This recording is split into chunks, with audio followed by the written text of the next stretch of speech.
écoutez-moi bien. Écoute, ça c'est très important. Prenez le temps. Chaque semaine, étudiez. Il n'y a pas dit de lire. Tu as dit quoi? Étudiez intentionnellement. Selon l'instruction de l'esprit, sur un thème que Dieu vous donne. Étudiez sur quelque chose.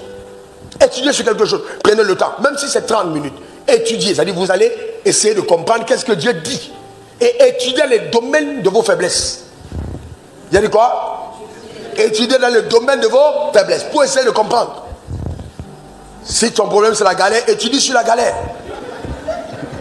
Essaie de comprendre son origine. Ça vient d'où? Qu'est-ce qui alimente la galère? Amen. Essaye de comprendre. Et quel est son opposé? Comment est-ce que la galère, le problème des galères c'est résolu dans la Bible? Et tu vas te rendre compte que la galère n'est pas résolue en demandant l'argent à quelqu'un. Voilà. Et ça va renouveler ton intelligence. Parce que dans tous les cas, l'absence dans un domaine est une preuve de ton ignorance dans ce domaine. J'ai dit quoi? L'absence dans un domaine est une preuve de ton ignorance dans ce domaine. N'hésitez pas à liker la vidéo si elle vous plaît, et si vous êtes nouveau sur la chaîne, n'oubliez pas de vous abonner et d'activer la notification pour ne rater aucune de nos prochaines vidéos. On commence. On va lire deux textes. On va lire deux textes. C'est Galates 3, verset 29. Galates 3, 29. Quelle que soit la version que vous avez, qu'importe. Galates 3, verset 29. On lit ensemble 1, 2, 3. Et si vous êtes à Christ, vous êtes dans la postérité d'Abraham, héritier selon la promesse. Galates 4, verset 1. Qui suit ce verset? Parce que ça a été écrit en même temps. Hein. Or, aussi longtemps que l'héritier est enfant, je dis qu'il ne diffère en rien d'un esclave, quoiqu'il soit le maître de tout. Donc la clé dans le royaume de Dieu, c'est de croître intentionnellement. Parce que aussi longtemps que tu es un enfant, l'héritage que tu as, tu ne peux pas en jouir. Alors maintenant, pour se développer en Christ, pour croître, il y a 5 choses fondamentales que chacun d'entre nous devra faire. La croissance. Il est important de croître. Je peux connaître les versets bibliques sans croître. Je peux avoir les dons de Dieu et être charnel. Donc, comment est-ce que j'arrive à croître? Parce que la Bible dit dans Deutéronome 28, verset 13, vous êtes la tête non la queue, vous serez toujours en haut et jamais en bas. Donc, vous savez, nous portons les fruits et notre saison ne s'arrête jamais. Il y a des gens qui ont percé il y a 10 ans et après ils sont tombés. En Christ, on ne tombe pas. On ne fait que d'aller en haut, de hauteur en hauteur. Maintenant, je vais te montrer simplement comment ça se passe. Oui, simplement. Vous devez comprendre que la croissance est intentionnelle. Ça n'arrive jamais parce qu'on t'a imposé les mains. Il faut intentionnellement que tu décides de croître.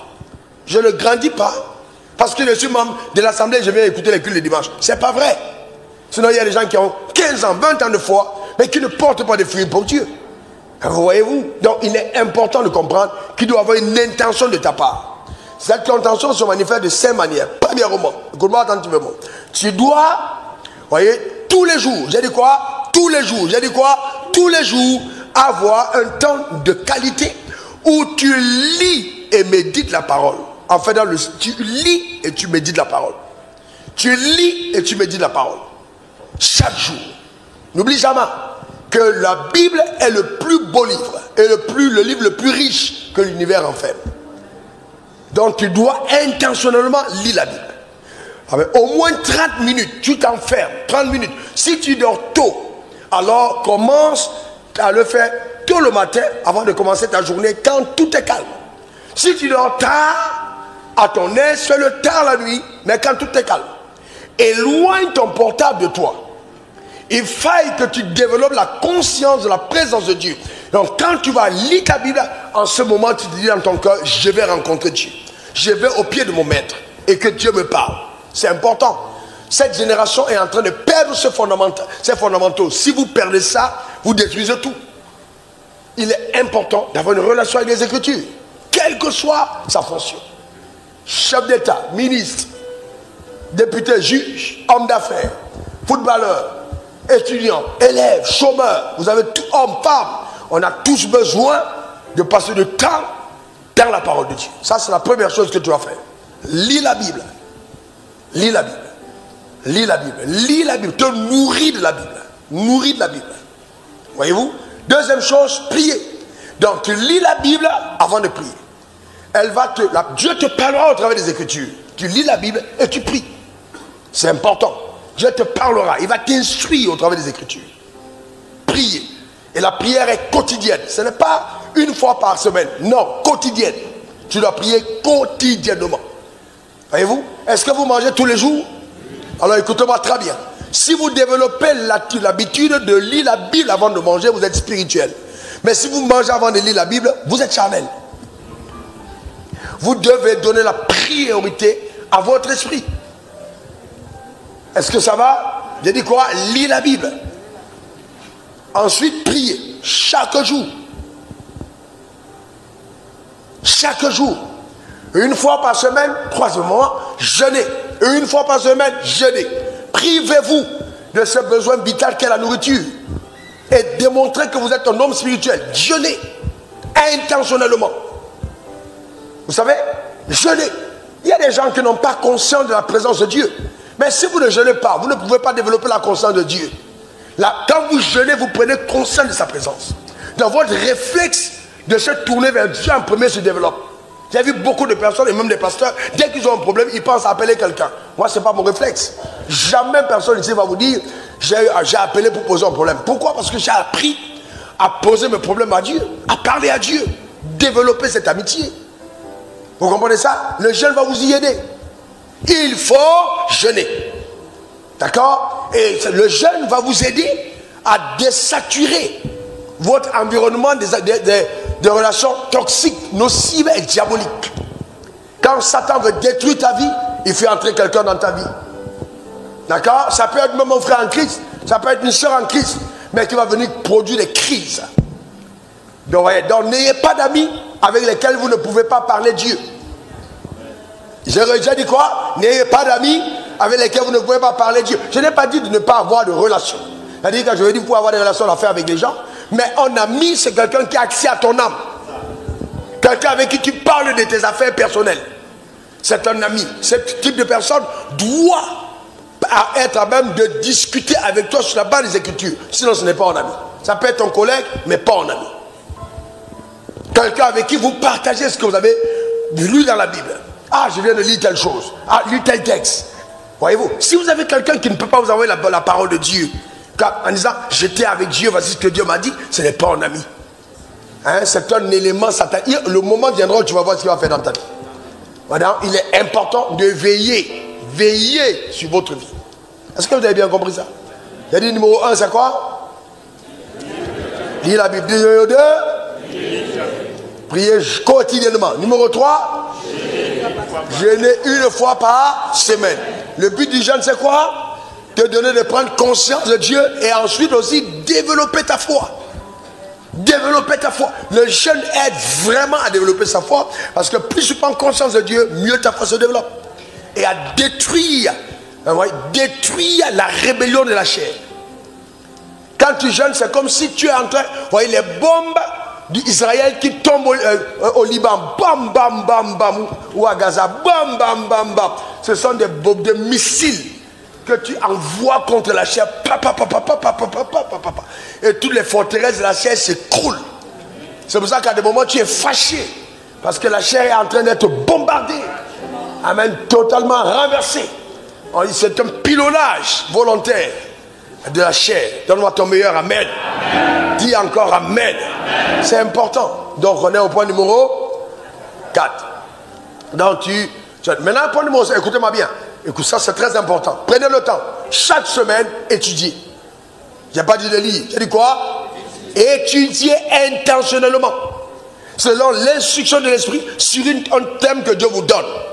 Étudiez sur quelque chose. Étudiez sur quelque chose. Prenez le temps. Même si c'est 30 minutes. Étudiez. C'est-à-dire vous allez essayer de comprendre qu'est-ce que Dieu dit. Et étudiez les domaines de vos faiblesses. J'ai dit quoi?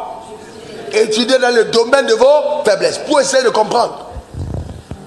Si ton problème c'est la galère, étudie sur la galère. Essaye de comprendre son origine. Ça vient d'où? Qu'est-ce qui alimente la galère? Amen. Essaye de comprendre. Et quel est son opposé? Comment est-ce que le problème des galères c'est résolu dans la Bible? Et tu vas te rendre compte que la galère n'est pas résolue en demandant l'argent à quelqu'un. Voilà. Et ça va renouveler ton intelligence. Parce que dans tous les cas, L'absence dans un domaine est une preuve de ton ignorance dans ce domaine. J'ai dit quoi? L'absence dans un domaine est une preuve de ton ignorance dans ce domaine. Donc ne sois pas trop pressé de parler d'intelligence financière alors que tu es pauvre. Tu ne connais rien de l'argent. J'ai dit quoi? Ne sois pas trop pressé de parler d'intelligence financière alors que toi tu n'as pas de l'argent. C'est-à-dire, tu ne connais rien. Parce que si tu connaissais, ça porterait des fruits. Là, ce que tu connais apporte de l'abondance dans ta vie, dans ce domaine précis. Ok? Est-ce que quelqu'un comprend ce que je suis en train de dire? Amen. Ne sois pas trop pressé de faire des séminaires sur le mariage alors que tu es célibataire. Tu ne connais rien. Ce que tu connais là, c'est les livres. Tu vas te rendre compte que la femme est plus complexe que le mot complexe. Ou les hommes sont plus... Voilà, que ce qu'on te dit. Il y a des réalités. C'est quand tu les as vécues que tu peux être en même d'en parler. Il y a de la vie derrière. Ça va? Que Dieu te bénisse. Et en fait, ton étude est validée par ta capacité à enseigner aux autres ce que tu as appris. Il a dit quoi?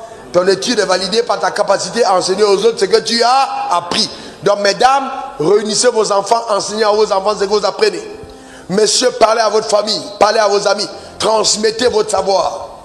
Transmettez-le. Ça n'a pas besoin d'être une école biblique. Organisez consciemment une petite réunion avec 2 ou 3 personnes pour communiquer votre savoir. Car je me suis rendu compte que le savoir divin n'est savoir que quand tu l'as transmis. Ce que tu n'as pas transmis, tu le perds. Quand Dieu te donne, c'est pour donner. Ce que tu ne donnes pas finit par mourir. Donc il est important de donner. Vous avez compris ça? C'est très important. Et plus vous donnez, mieux vous recevez. Est-ce que ça va? C'est très très important. Maintenant, si vous n'avez pas beaucoup de personnes à qui donner, prenez le temps d'écrire. Prenez des notes. Il y a ici au moins 97 séminaires que je n'ai pas encore organisés. Mais ce sont des notes d'études. Tu consignes. Quand vous allez développer cette attitude, le Saint-Esprit vous parlera maintenant hors de votre moment de rencontre. Parce que vous aurez pris le temps d'investir dans les questions. Et les réponses viendront au marché, les réponses viendront dans la rue, les réponses viendront partout. Vous aurez des réponses parce que vous avez posé des questions. Quand vous êtes sans réponse, ça ne veut pas dire qu'il ne vous a pas répondu. Attention, il vous répondra. Donne-moi ton meilleur amen. Il faut que tu sois productif pour Dieu. Ça va? Donc je ne crois pas que certains d'entre vous ne sont pas appelés des leaders. Je refuse de continuer l'église comme on l'a fait avant. Il faut que chacun d'entre vous développe son leadership. Et que chacun soit maître dans son domaine. Ta manière de dire amen m'embête. Donne-moi ton meilleur amen. Je me suis coiffé cette semaine. John. Je me suis coiffé cette semaine. Et le coiffeur, il était très autoritaire. Il tournait ma tête avec tellement d'autorité. Ça dit en fait, ça dit même pas, il fait ça. Après, je me suis rendu compte que tout pasteur que je suis, il y a quelqu'un qui peut venir et incliner ma tête à gauche, incliner ma tête à droite, baisser la tête par derrière. Amen. En ce moment, c'est lui le maître. Il y a un domaine de ta vie, un domaine de la vie où Dieu fait de toi le maître. Donne-moi ton meilleur amen. Donc, il faut que tu développes cette aptitude à être un grand leader dans ton domaine. Et la Bible dit, les dons que Dieu a mis en toi te conduiront devant les rois. Amen. Vous avez déjà vu un chef d'État? Vous avez déjà vu un chef d'État?